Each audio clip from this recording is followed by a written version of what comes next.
Hello, I'm Annabel with Journey for Earth, and my guest today is Alexandra Paul, actress, activist, and athlete. Hi, Alexandra. Hi. You, I know, have done so much, and you do so much. You know, you've been featured, or you've been the star actually of 75 feature films and television programs. You've had a long-standing history of fighting for the environment, peace issues, human rights, and you've been nominated for awards, I believe. You know, how did this passion begin? You know, what inspired you to take this journey of being an activist?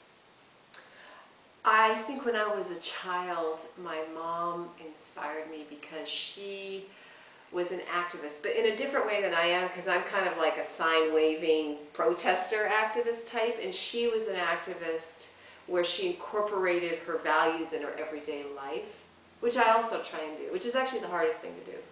But my siblings and I all interpreted that as something that was important, but we turned it into a louder sort of activism, for better or worse.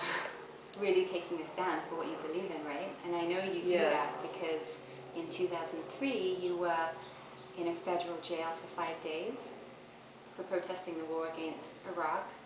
What was that experience like, and what did you learn from that? So for the Iraq War, I protested by peacefully trespassing onto federal property the first day that the United States decided to bomb Iraq in 2003. And I then subsequently did another civil disobedience 30 days later or so at the same location to continue my protest. And I was, when I went to court, I chose not to pay I think it was a $50 fine. So I went to the Women's Federal Detention Center in Los Angeles, and I had a 5-day sentence, and it was really interesting. I was scared, and it was totally new for me, and I learned a lot about jail culture. I taught yoga. I read. I read actually that the South African activist Bishop Desmond Tutu actually congratulated you, didn't he, on breaking the law? Yeah, because I think he understood that I was breaking the law because I felt that it was the right thing to do, and I guess he agreed with me that it was the right thing to do for a greater good, and I think that was it's an important message for people that what's right is not always legal. If you believe in nonviolence, that means that I myself have to be peaceful in every interaction that I have, even when it's with, you know, I'm in a traffic jam and someone's just cut me off or whatever, I'm frustrated. So actually, that was one of my questions for you. How do you maintain your daily peace? Which is hard to do in today's society, isn't it? Yeah. Like you said, with the craziness around us. Well, I'm surrounded by, I have a lot of friends who are also on a peaceful path. They're vegans, and so they believe really strongly in nonviolence, and their veganism is a way to incorporate that in their daily life. I also have a very loving husband, so I have love. There's a lot of love in this house. And they all are examples of compassion.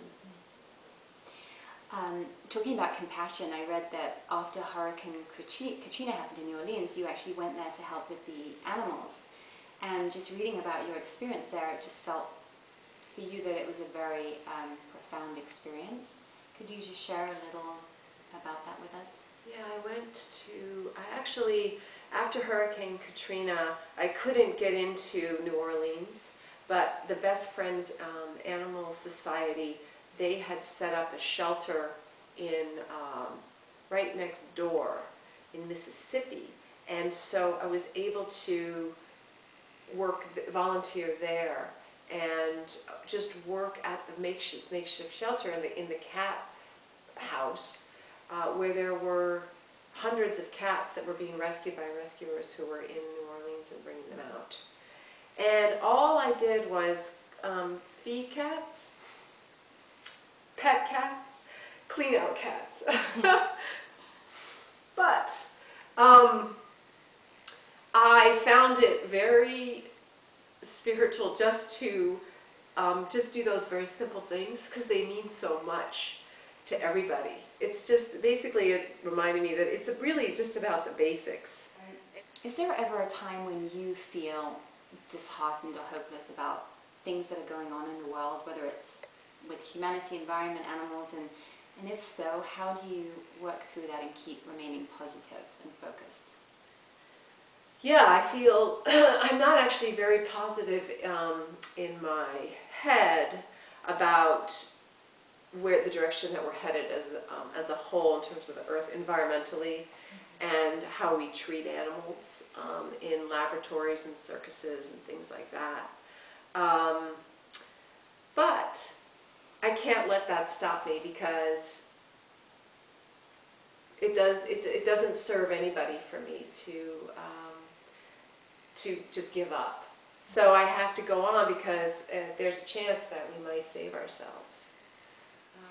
And my last question for you, who or what inspires you the most?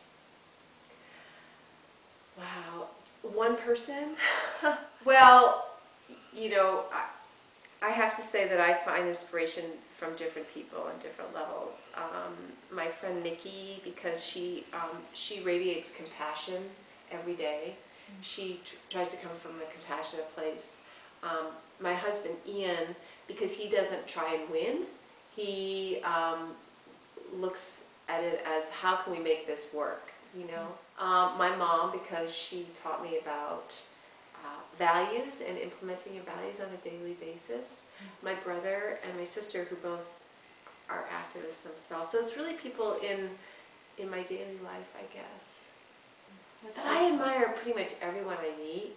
People are always more than what you first think they are, always.